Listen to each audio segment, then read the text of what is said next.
नाज़रीन, सबसे पहले सलाम ददगान के हवाले से बात कर लेते हैं क्योंकि आज बहुत सारी खबरें हैं, मैं आपके साथ शेयर करता हूँ। सलाम मुतासरीन के लिए जो है वो फेडरल गवर्नमेंट सिर्फ ज़बानी कलामी बातें कर रही है।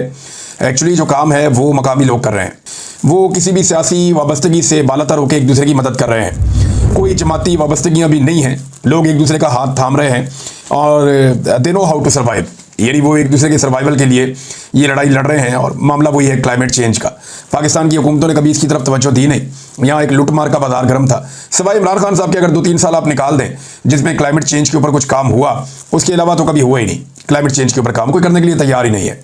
इनकी इस तरफ तवज्जो ही नहीं है और अब उसका खुमियाजा पाकिस्तान भुगत रहा है। सलाम मुतासरीन जो हैं वो उनको बहुत ज़्यादा मदद दरकार है। खैबर पख्तूनख्वा की हुकूमत ने सबसे ज़्यादा काम किया है मकामी अफराद के बाद, जबकि वफाक की जानिब से वादे और दावे तो बहुत सारे हैं लेकिन अभी तक कोई अमली इकदामात नज़र नहीं आ रहे और इसका गिला शिकवा जो है खैबर पख्तूनख्वा की जानिब से हो भी रहा है। नाज़रीन, नवंबर जैसे जैसे करीब आ रहा है, दिल की धड़कनें तेज़ हो रही हैं उनकी जिनकी नौकरी फंसी हुई है और उनकी जिनकी जान फंसी हुई है।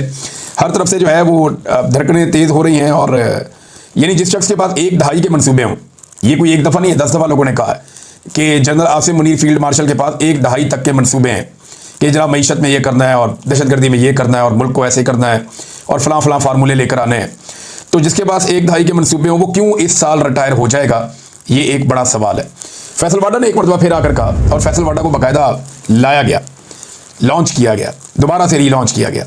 उसका रीज़न मैं आपको देता हूँ कि आसिम मुनीर साहब ने जज्बात में आकर माफ़ी वाला मुतालबा तो करवा दिया सुहेल वड़ाइच साहब के कॉलम में, लेकिन फिर उन्हें आइडिया हुआ कि ये मामला तो एस्टेब्लिशमेंट के गले पड़ गया है।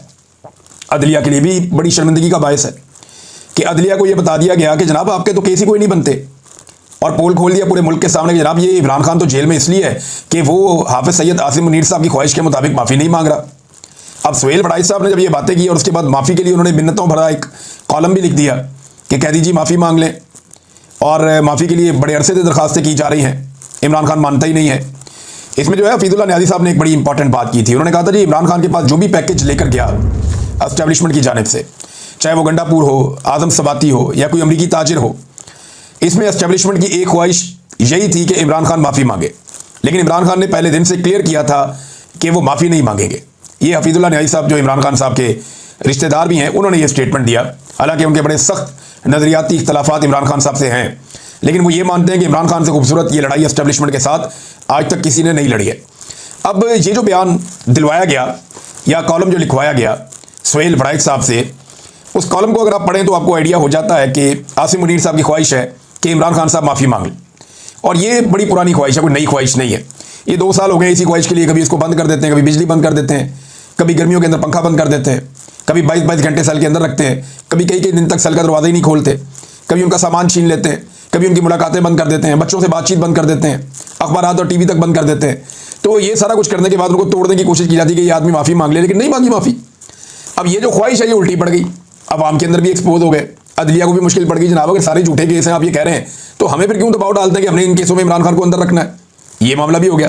अब फैसल वाडा साहब को फौरी तौर पर मैदान में लाना पड़ा, जिसने एक अलग कहानी सुना दी कि जनाब कोई मुतालबा ही नहीं है माफ़ी का, ये तो कानूनी केस है, यहाँ तो मुतालबा ही नहीं है, इमरान खान साहब ने तो कोई जुर्म तस्लीम ही नहीं किया, तो फिर वो माफ़ी किस बात की मांगे। यानी देखिए ये सारे टाउट्स जो है ना, उनके लिए एक बात सोचने वाली है कि एस्टेब्लिशमेंट आपसे अपनी मर्जी की बात करवा लेती है और बाद में आपको धोखा दे देती है। यानी कभी आपसे धमकी लगवा देते हैं कि जनाब आप एस्टेब्लिशमेंट ये करने वाली है, वो करने वाली, वो करने वाली है, और पर्दे के पीछे एस्टेब्लिशमेंट मिन्नतें कर रही होती है। टाउट्स तो कह रही होती है कि हम चढ़े हुए हैं, हम नहीं छोड़ेंगे, और पर्दे के पीछे मिन्नतें कर रहे होते हैं। ये बेचारे होते बहुत कमज़ोर है। ये मेरी बात याद रखिए, सरकारी अफसर जो है ना, सरकारी मुलाजिम ही होता है। वो दलेर कभी हो ही नहीं सकता, वो कभी हो ही नहीं सकता दलेर। वो अपनी ड्यूटी के ऊपर अपना काम करे तो वहाँ दलेर हो सकता है, लेकिन वो जो अपना काम ना करे कहीं और इधर उधर मुंह मारे, वो दलेर नहीं हो सकता, वो बुज़दिल होता है। तो ये सारे लोग जो है बुज़दिल है, तो ये धमकी भी डायरेक्ट नहीं लगाते। ये करते क्या है, ये टाउट्स को ढूंढते हैं, उनको कहते हैं हमारे बेहाफ पे धमकी लगाओ, वो बेचारे धमकियाँ लगा रहे हैं। अब हाल ही में सुहेल वड़ाइच साहब ने 3-4 धमकियाँ लगा दी इमरान खान साहब को और मशवरा भी दे दिया कि जनाब आप माफ़ी मांग लें वरना ये मुल्क कैसे चलेगा, मुल्क की खातिर यू टर्न ले लें, माफ़ी मांग लें आप। भाई पहले साबित तो हो जाए कि इमरान खान ने कुछ गलत किया है, जब ही तो वो माफ़ी मांगेगा। वो तो ये कहता है कि जो इंक्वायरी है जुडिशियल इंक्वायरी करवाओ, मुझे गलत साबित करो, फिर मैं बात करूंगा उसके ऊपर, माफ़ी के ऊपर भी मादरत कर सकता हूँ। लेकिन जब मैंने गलत किया ही नहीं तो मैं माफ़ी किस बात की मांगूँ। ये इमरान खान साहब जनाब डटे हुए हैं। अब टाउट्स को ये सोचना पड़ेगा कि एक मिसाल है, मिसाल तो अच्छी नहीं है, लेकिन जब बंदर के पाँव जलते हैं ना बांदरी के, तो वो अपने बच्चे पैरों के नीचे ले लेती है, ये एक मिसाल है। तो टाउट्स जो है उनसे धमकियाँ लगवाई जाती हैं, लेकिन जैसे ही ज़मीन गर्म होती है तो वही पाँव के नीचे दबा दिए जाते हैं। सूरत हाल तो नाज़रीन ये बनी हुई है। एक दौर तक कहा जाता था जनाब नवाज शरीफ के लिए रास्ते बन चुके, शहबाज शरीफ खानदान अब कभी वापस नहीं आएगा। इसहाक डार को इतनी इतनी लंबी गालियां जनरल बाजवा मीटिंग्स के अंदर बैठ के देते थे कि कोई सोच नहीं सकता, कानों को हाथ लगाते थे लोग। इसहाक डार के बारे में कहते थे पाकिस्तान की मईशत का कोई सबसे बड़ा कातिल है जिसने तबाही फेरी है पाकिस्तान की मईशत की, तो वो इसहाक डार है। ये जनरल बाजवा हर जगह बैठकर कहते थे और इसके सबूत भी पेश करते थे। बाद में उसी इसहाक डार के जूते जनरल बाजवा पॉलिश कर रहा था और उसी जनरल बाजवा के जूते नवाज शरीफ और पूरी फैमिली पॉलिश कर रही थी। ये हमने होते हुए देखा, अपनी आंखों से देखा। तो टाउट्स के लिए बहुत कुछ सीखने के लिए सुहेल बड़ाई साहब को भी इस बात पे गौर करना चाहिए कि उनसे कॉलम लिखवा दिया और फैसल वाडा से उसकी तरदीद करवा दी। हद है वैसे। अब एक और काम नाज़रीन किया जा रहा है और वो ये है कि इमरान खान साहब की मुलाकात थी जेल के अंदर, यानी आज के दिन में मुलाकात थी और एक केस भी लगा हुआ था तोशाखाना 2 वाला। अब ये जो तोशाखाना 2 केस है इसकी समाअत अडियाला जेल में होनी थी आज के दिन, लेकिन एक मरतबा फिर पता चला कि समाअत मुलतवी हो गई है। अब इस महीने में ये तीसरी मरतबा इमरान खान साहब की तोशाखाना वाले केस में समाअत मुलतवी कर दी गई है। 6 अगस्त से लेकर अब तक लगातार यही हो रहा है। हर हफ्ते ना सिर्फ इमरान खान साहब की समाअत मुलतवी कर दी जाती है बल्कि उनकी मुलाकात भी खानदान वालों से नहीं करवाई जाती। अब अगर कल खानदान वालों की मुलाकात होती है तो इमरान खान साहब बात करेंगे और इमरान खान साहब क्या बात करेंगे इसका सबको आइडिया है। मेरे ख्याल में नवंबर जैसे जैसे करीब आ रहा है तो दिल की धड़कनें तेज हो रही हैं। वही बात मैं दोबारा दोहराऊंगा जो मैंने शुरू में की थी कि अगर 19 अगस्त यानी आज के दिन में इमरान खान साहब की समाअत नहीं होती, मुलाकात हो जाती है, इम्कान तो यह है कि शायद मुलाकात में भी रुकावट पैदा की जाए और इमरान खान साहब की मुलाकात भी ना करवाई जाए, क्योंकि कुछ इतलात ऐसी हैं कि इमरान खान एहतजाजी तहरीक को नई बुलंदियों तक ले जाने का ऐलान कर सकते हैं। और नवंबर करीब आ रहा है और मुल्क भर में तहरीक शुरू हो सकती है कि फील्ड मार्शल अपने घर चले जाएं, बहुत हो गया, उन्होंने मुल्क और कौम को बहुत नुकसान पहुंचा लिया। अब कोई डिजर्विंग और प्रोफेशनल बंदा आए जो फौज को सियासत से दूर लेकर जाए।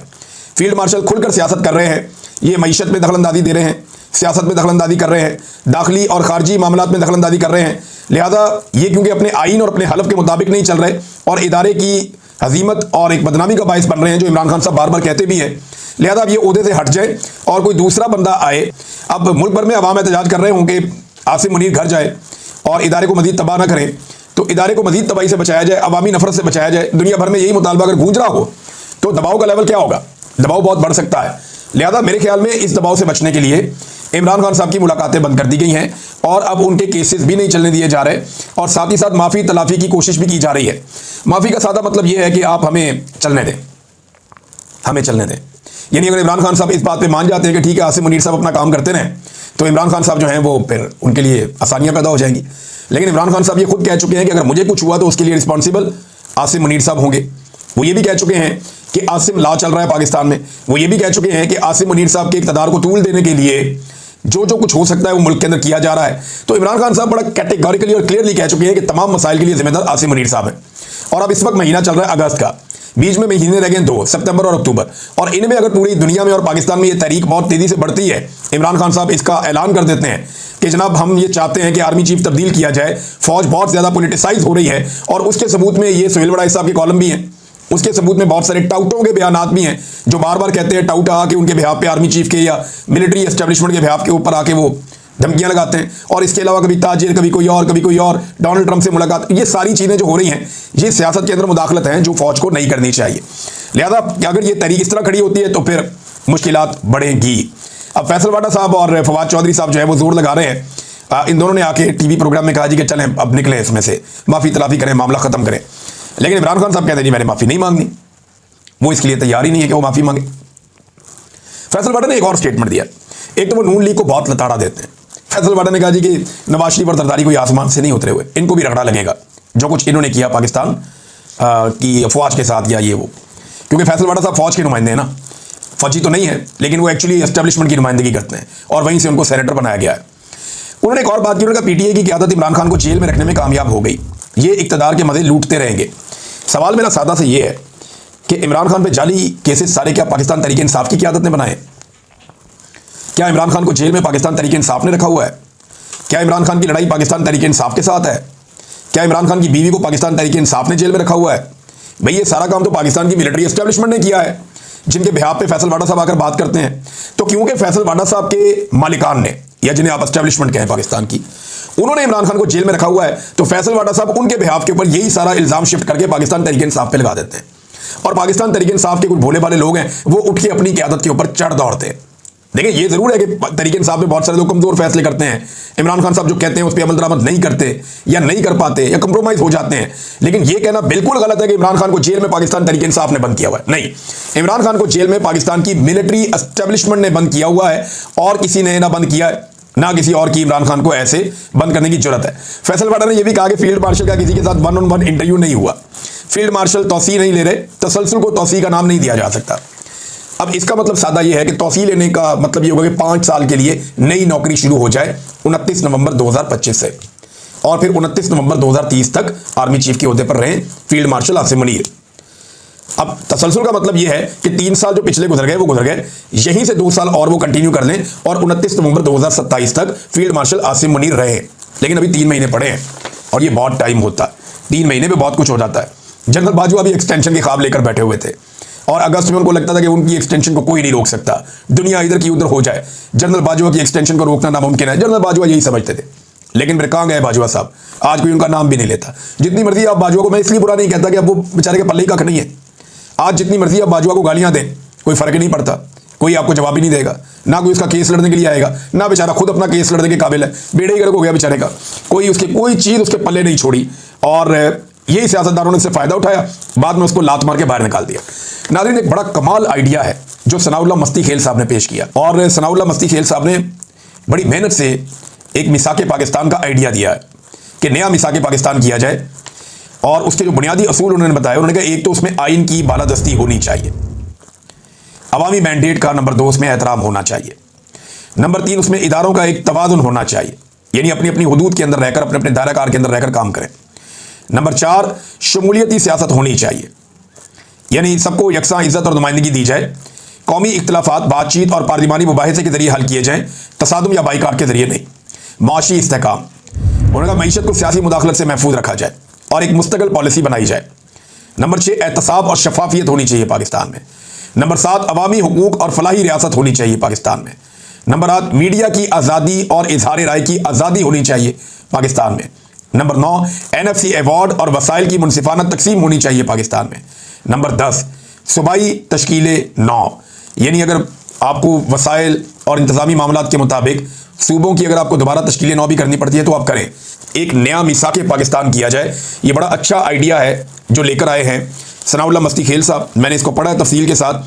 अगर तो पाकिस्तान में सियासतदान संजीदा होना तो वो एस्टेब्लिशमेंट को साइड पे करें और देखें भाई जाओ बैरकों में अपना काम करो, जो आपके करने का काम है आप अपना काम करें, हमारे काम में आप मुदाखलत ना करें, और सारे सियासतदान मिलकर इस मिसाक के ऊपर या इससे मिलती जुलती किसी दस्तावेज़ के ऊपर इत्तफाक राय पैदा कर लें और फिर अवामी मैंडेट के मुताबिक एक नई हुकूमत बनाएं और पाकिस्तान एक नया आगाज़ करे।